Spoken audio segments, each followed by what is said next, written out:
Now, when I was introducing this topic, Bill Stark, I mentioned that there was two avenues under the Transfer of Land Act to remove caveats. One is the 89A procedure, and the other Correct. is the 89A, and the other is this Section 90. Section 90, subsection 3. Yep. Under 89A, it's basically an administrative procedure, and it requires the acts. I think there's an extract of Section 89A in the materials there. It points out basically that an application under that section requires the lawyer for the person who has the registered interest in the land, or the person seeking the removal of the caveat, to certify that in his or her opinion there is no caveatable interest of the type claimed.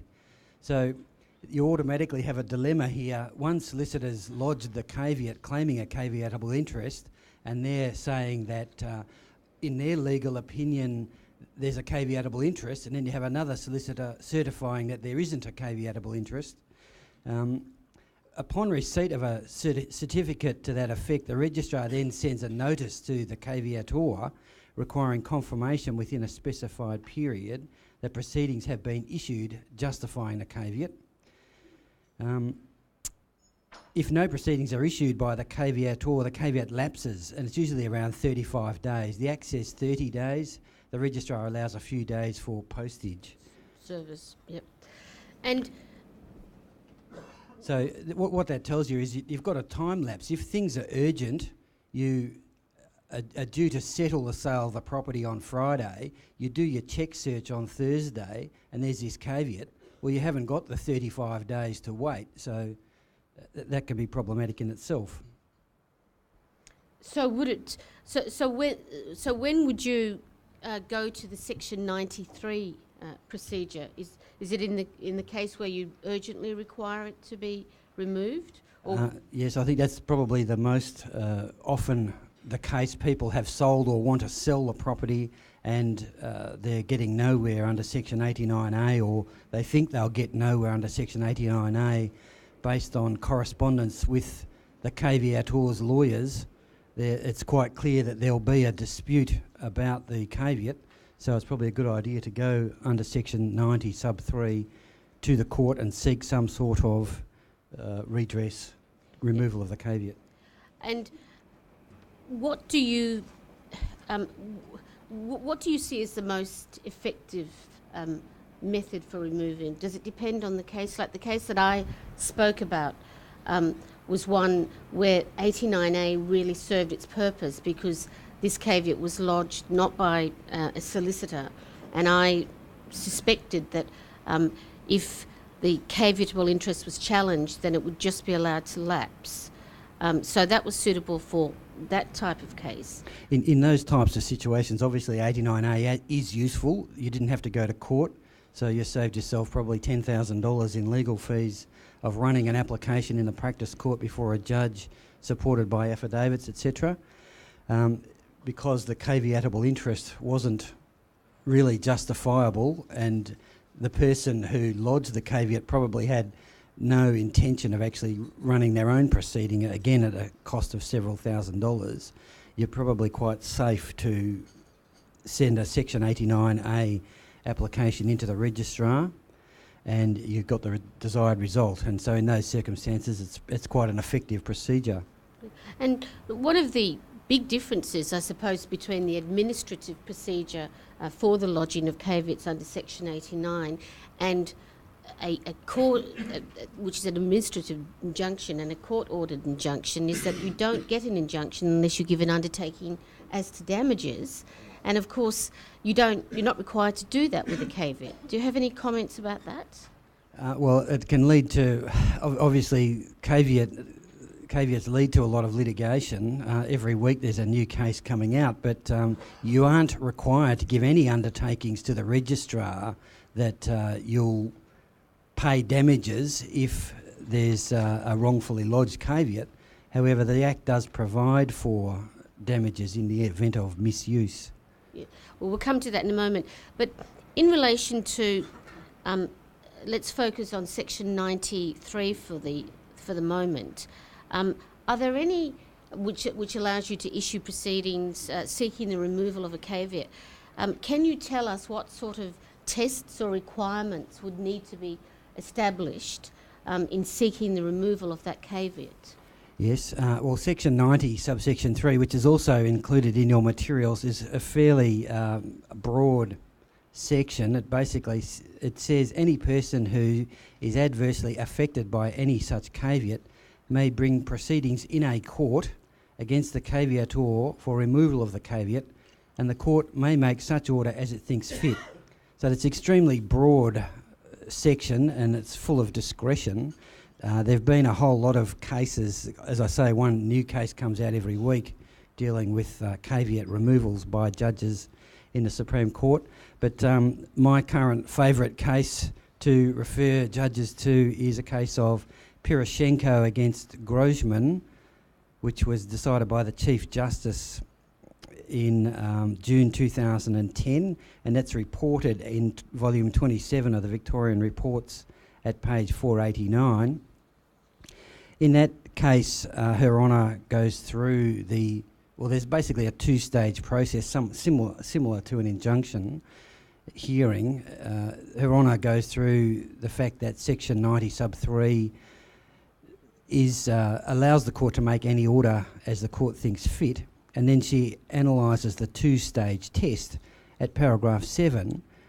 Insofar as their registration is an administrative act, it is when application is made for their removal that the onus falls on the caveator to satisfy the two-stage test used by the court when deciding whether to exercise its discretion to grant interlocutory relief. This two-stage process requires the caveator to establish first that there is a serious question to be tried, so we're already talking injunctive type language here, that they have the estate or interest which they claim in the land in question. So it's got to be specifically tied to the interest that's being claimed in the land here. So the caveator has to justify that interest to the court. And having got to that point, they then have to establish that the balance of convenience, again, we're talking injunctive language, favours the maintenance of the caveat on the register of titles until trial. So we are talking injunctive language there. Bill Rimmer, do you have any comments on the Section 93 test for removal? Really only to endorse what Bill Stark has just said. That particular case, Poroshenko and Grossman, is also, in my view, now the leading case on the principles to apply. What Her Honour did in outlining the test was to draw attention to the High Court case of O'Neill and Australian Broadcasting Corporation, which set out, as you probably know, a higher test to be satisfied in relation to what constitutes a serious question to be tried. So that's one of the important glosses on this area of the law, development, if you like, that is represented by the decision in Poroshenko.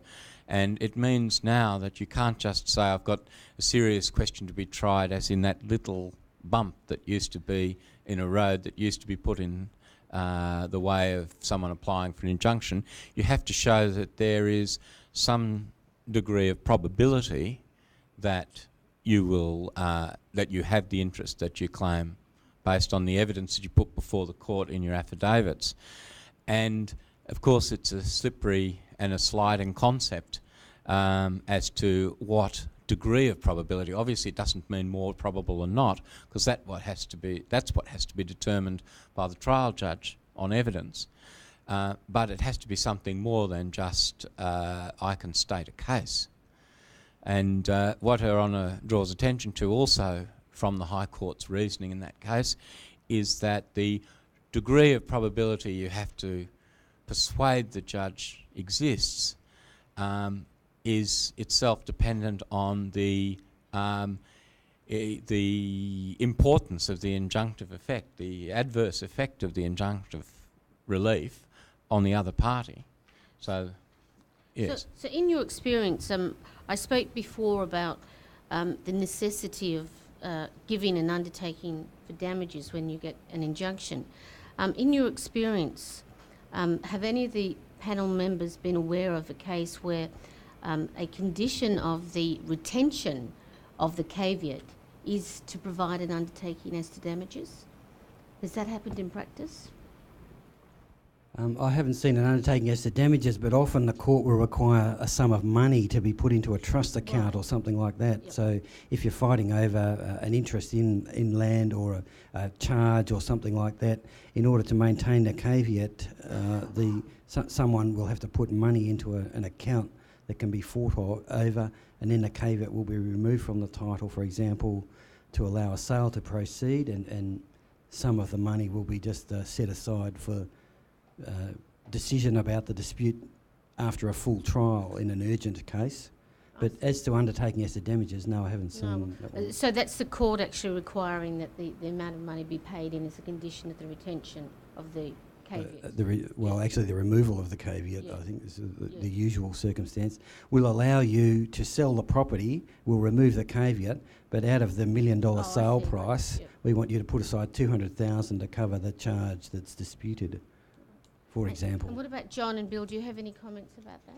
Well, I merely note that in some of the cases I've been in, the judges commented from the bench that the undertaking as to damages is taken care of by Section 118 of the Transfer of Land Act, which has a right of compensation in it. But I think that their honours have rightly discerned the policy behind the Act, but the effectiveness of Section 118 as compared to an undertaking for damages is quite another matter, because Section 118 is very limited.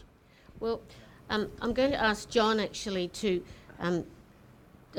speak a little bit about Section 118, but before I do, could I just mention, refer you to the section which is in your material, and it's drafted in wide terms, which says compensation for lodging caveat without reasonable cause. Any person lodging with the registrar without reasonable cause any caveat under this Act shall be liable to make to any person who sustains damage thereby such compensation as a court deems just and orders. So it's drafted in wide terms. John, could you tell us a little bit about how that is implemented in practice? Yes, Carolyn. So at first glance it sounds good, but upon close inspection it's not a powerful remedy. I would summarise. First thing I'd point out is that it uses the words sustains damage. So there has to be real damage. If someone has lodged a caveat without any justifiable grounds whatsoever, that does not mean that your client, who might be on the other side of the transaction, therefore gets compensation. They'll only get compensation if they've sustained damage. So if they've been put to a lot of hassle and it's been very upsetting for them, that's unfortunate, but that's not you won't get compensation for that. So it's only actual damage that you can get compensation for. And of course, the amount of damage that you need to justify pursuing proceedings is substantial. The second thing to note here is that the caveat must be lodged without reasonable cause. So the cases that have considered that phrase without reasonable cause have concluded that that involves two things. Firstly, a subjective element requiring the existence of an honest belief in the caveator that they had a caveatable interest. The second thing is then an objective test requiring the existence of reasonable grounds for that belief. So two things. Firstly, a subjective belief in the caveator that they did have a caveatable interest, and then secondly, reasonable grounds for that belief to be assessed on an objective basis. So that's, and getting those two things isn't all that difficult. So in 2005, the Court of Appeal overturned the Chief Justice, who had awarded some compensation under this section. The case is Edmonds and Donovan, 12 Victorian reports at 513. In that case, the caveat had been lodged by a company, but at trial, the Chief Justice had held that that was improper. It should have, in fact, been lodged by the directors personally, because on the facts of that case, they were the ones who had the caveatable interest, not the company who did lodge. So there was initially an award of compensation, but the Court of Appeal held that they took a broad approach and they said, look, it was all very frantic at the time that the caveat was lodged. It's a very complex transaction. The result was that the company did not have a caveatable interest, but we only know that after a 15-day Supreme Court trial that resulted in a 100-page decision. So therefore, by the company lodging the caveat when they did, that was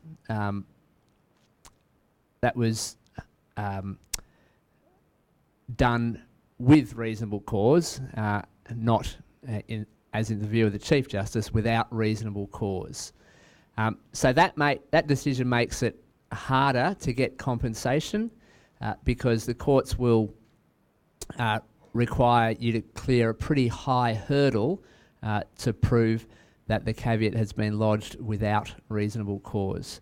So Section 118, whilst it at first glance seems like a strong remedy for people who have had a caveat put on title that was not meant to be there, is, in my opinion, not.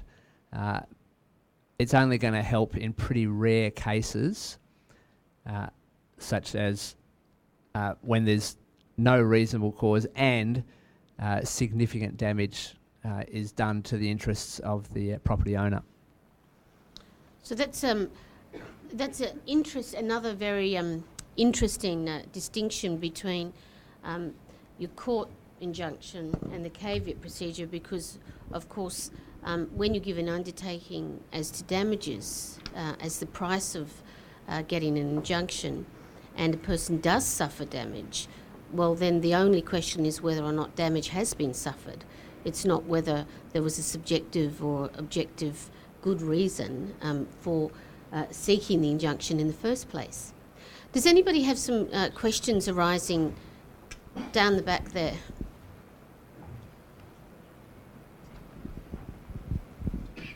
I'd like the members to give some consideration to the position of the solicitor. Under 89A, we're supposed to give a certificate. The courts, in some of the decisions recently, have been critical of solicitors. So to say 89A is a simple procedure, that's fine from afar, but for the solicitors, the requirements that the courts are putting on solicitors, what we were obliged to say 10 years ago or even 5 years ago to today, are quite onerous in the 89A certificate. Can you compare that to the position? I don't feel comfortable with an 89A certificate as the consideration in then looking at a 90-free application, and given the way the attitude the courts are taking towards solicitors and the obligations in this area, I think that's a lot of consideration there, and the court's attitude. And I mean, in some cases, I won't take a matter unless I'm aware of the history, because of the obligation the courts are putting on us solicitors on the 89A situation. How do you compare that to the 90-free situation and obligations of the solicitors? Well, my view about it is an application under Section 90, subsection 3, casts the onus on the caveator to justify their caveat. So really all you're doing as solicitor for the registered proprietor, mortgagee, whoever's applying, is saying there's a caveat on title and we want it removed, justify it. And so then the onus is put straight onto the caveator to establish that they have the caveatable interest and that it should be maintained on the balance of convenience. Whereas under 89A, as I said before, one solicitor, if the caveat's been lodged by a solicitor, then someone has come up with a legal opinion that there's a justifiable caveatable interest, and for you to come up with the opposite legal conclusion, well, it's really like asking counsel's advice, isn't it?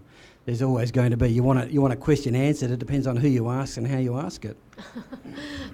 I was going to say that I take your point about the 89 capital A certificate, and I suspect that you'd only really be happy to give such a certificate in a very clear case, like the one I outlined this morning, where a person alleged a debt and said that under the deed acknowledging the debt, a charge was created. Well, it was pretty easy to sort of verify that there was no document evidencing the debt, and therefore the debt itself couldn't constitute a caveatable interest. But I take your point, it is a difficult issue for busy solicitors to have to sort of do that on the run. What do you think about that, Bill?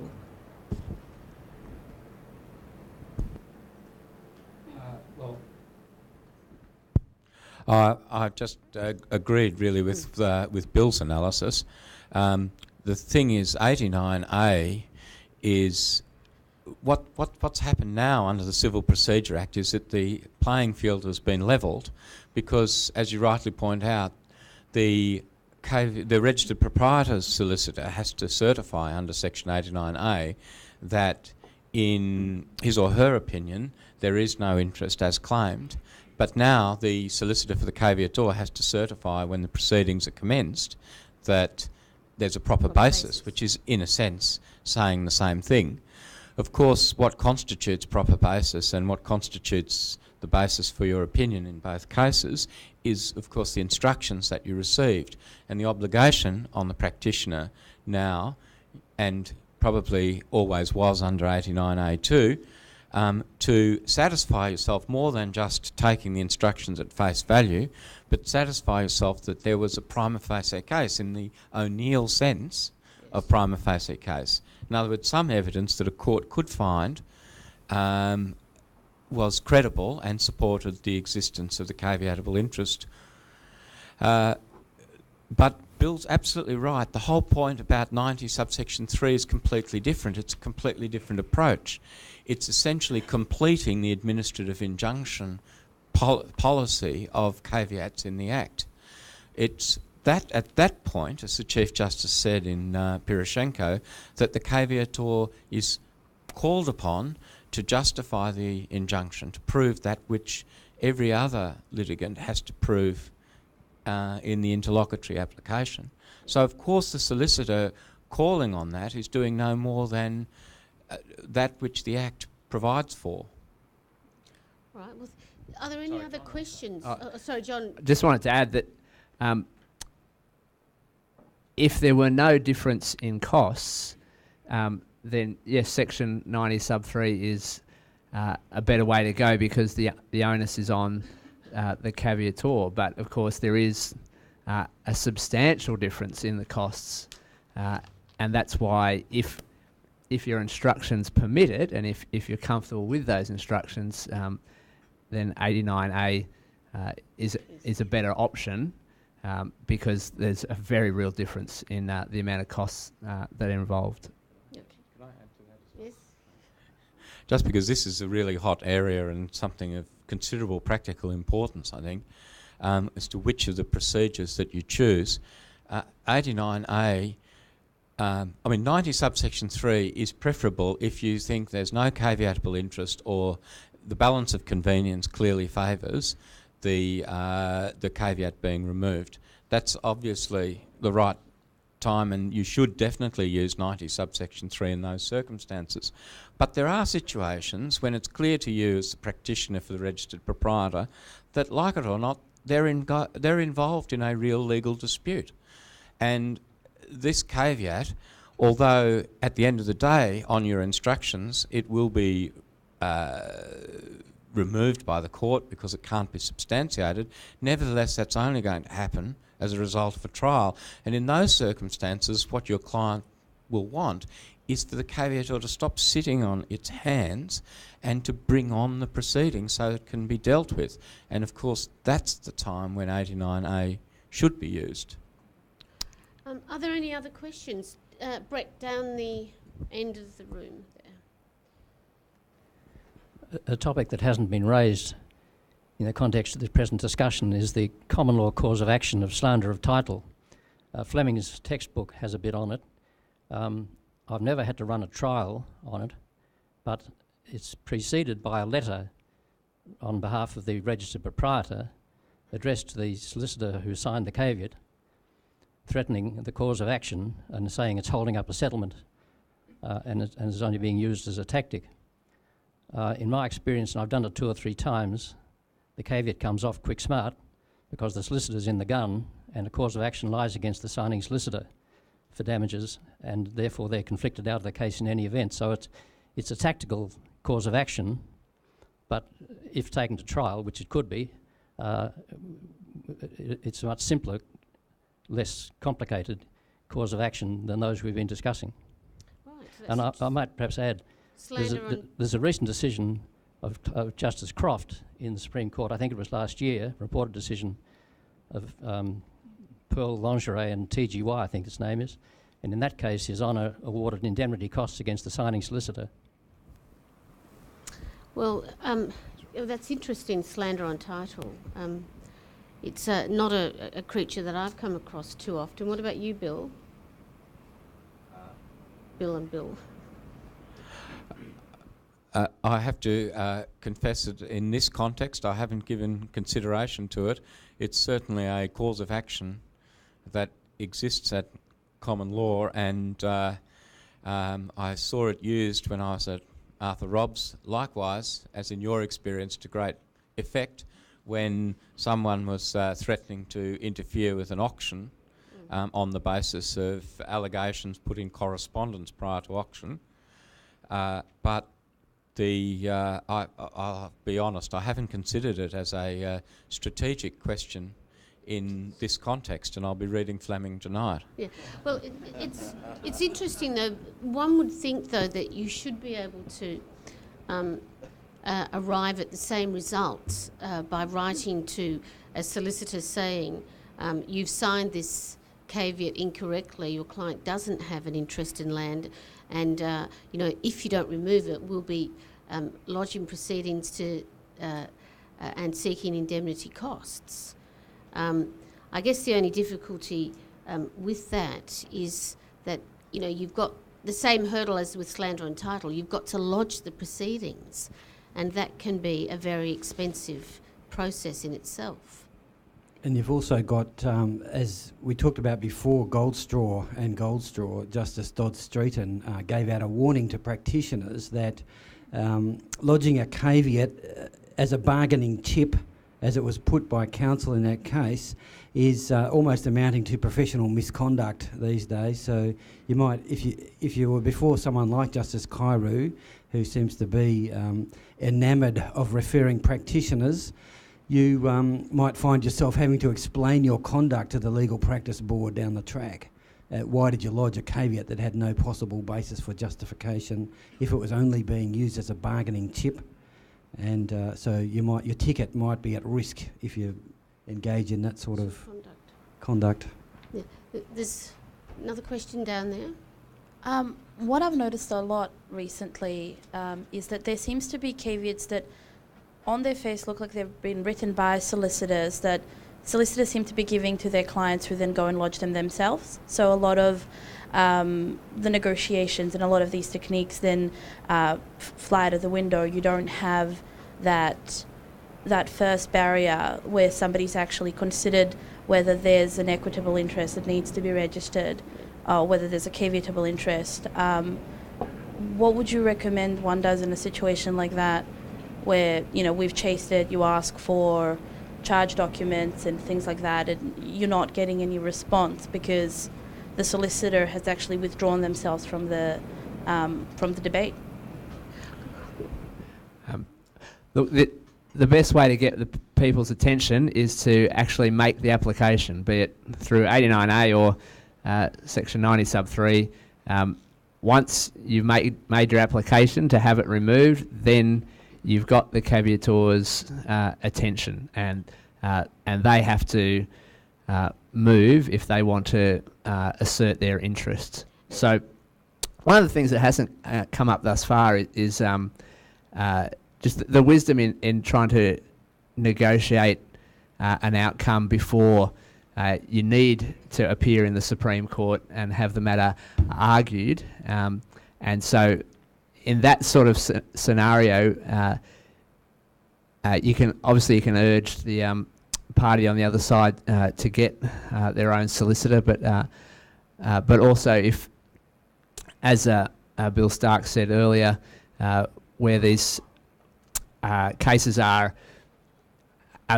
if there's a dispute over $200,000 and there's a $1 million property that needs to that the owner desires to sell, then making an undertaking to hold a part of the proceeds of sale pending the outcome of the dispute is a sensible sort of offer to make to avoid the need to appear before the court on an urgent application. So that hasn't come up yet, but but obviously it's smart practice to engage in as much negotiations as possible to isolate what's really in dispute and the amount of money that's really in dispute, so that caveat might be withdrawn without the need for a court order and the expense associated with appearing before the court. One interesting observation is that as we know, under Section 89, anyone can lodge a caveat. So you don't have to have a solicitor certify that you have a caveatable interest. Whereas when you then initiate the 89A removal procedure, you do need a solicitor to certify that there is no caveatable interest. So perhaps one of the loopholes in the legislation is that anybody can lodge a caveat. Perhaps there should be some requirement that those lodging the caveat should have to have legal advice that they do have a caveatable interest. I think the registrar takes a view that if they get a caveat that doesn't sound right, they'll say, look, I'm not accepting this. You should get legal advice before you try and lodge it yourself. But the reality is, as soon as you look up the internet and you find the proper wording that you can put into the caveat, you can then justify the interest that'll get past the registrar. As soon as you mention interest in land, they seem to be the magic words. That's right.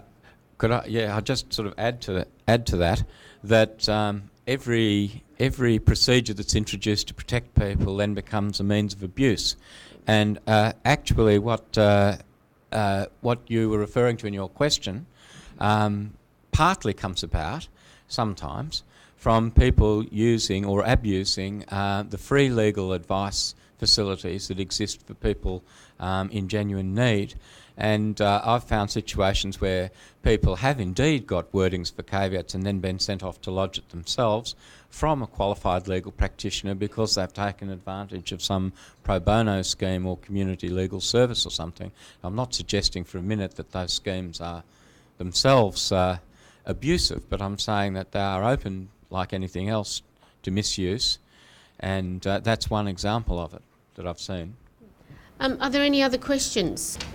I had a recent situation where I took over a matter where a caveat had been lodged. Council made me aware, and I asked Council that I had now the obligations under the Civil Procedure Act to consider the merits of the caveat, and which I did so. Now, an interesting point there was, what's the position of the solicitor that originally lodges a caveat but at some stage is no longer in the matter and it may end up in litigation? Does that original solicitor have an obligation, or is there an obligation on the new solicitor in that matter of me to make that first solicitor aware? Now, where I'm looking at here is obviously the potential of Section 118. Yeah. coming along. What do the panel think about the obligation of the second solicitor in relation to the first solicitor, and also converse situation where you're acting your logic caveat in good faith, you think everything's fine. Obviously things happen later on down the track, and we've got this ongoing obligation under the Civil Procedure Act, but you're no longer acting. Where's the position of that first solicitor? Well, I would have thought that that both solicitors, they have their own independent responsibilities to make sure that the procedure is utilised properly. So the second solicitor can't hide behind what the first solicitor's done, because they're now in charge of the matter. And obviously more responsibility, though, attaches to the lodging solicitor, I would have thought. What do the panel think? Yes, and that's right. One of the issues under Section 118 that is yet to be decided is what happens in the scenario where there's no doubt that the caveat was properly lodged at the time, but then subsequent events have meant that it should have been withdrawn, but it isn't. Because the section merely says any person lodging with the registrar, doesn't say lodging and maintaining, and so that's an open issue, and every time a case has come before the court that I'm aware of, it hasn't needed to be decided if lodging means lodging and maintaining. So obviously, if your instructions are correct, if you lodge properly on the basis of instructions that you have at the time, then I would think that that you have done what you need to do. But I would be aware that it would be prudent to advise a client to withdraw if subsequent events mean that withdrawal is appropriate. I'm thinking defamation of title now, for some reason, against the first solicitor. The other thing is that the first solicitor, to remember that a caveat is also representation that's made to the registrar about the claim of the caveator. And if a solicitor were to do so without instructions or without proper instructions that there was such an interest, then there would be potentially disciplinary consequences under the Legal Profession Act. And that, of course, but the trouble is that's a very blunt instrument, because if you were to lodge a complaint with the Legal Services Commissioner and persuade them that there was something to investigate, it would take months to resolve and wouldn't exactly result in a particular outcome in the proceeding itself or in the dispute itself. But that's really the only thing I can think of that is a duty that's imposed on the lodging solicitor if there's no proceedings at that point.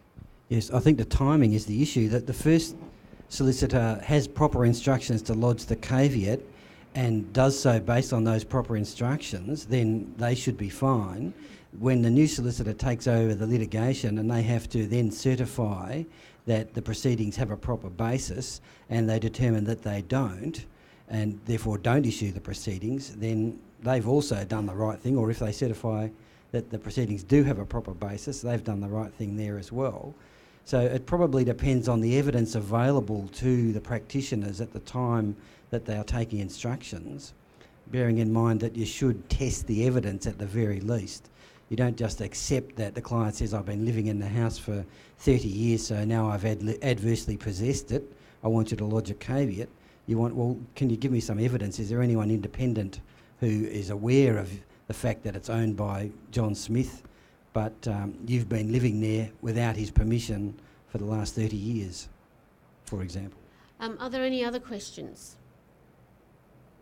No? Well, that brings the seminar to an end. Could I ask you to thank the panel members in the usual way?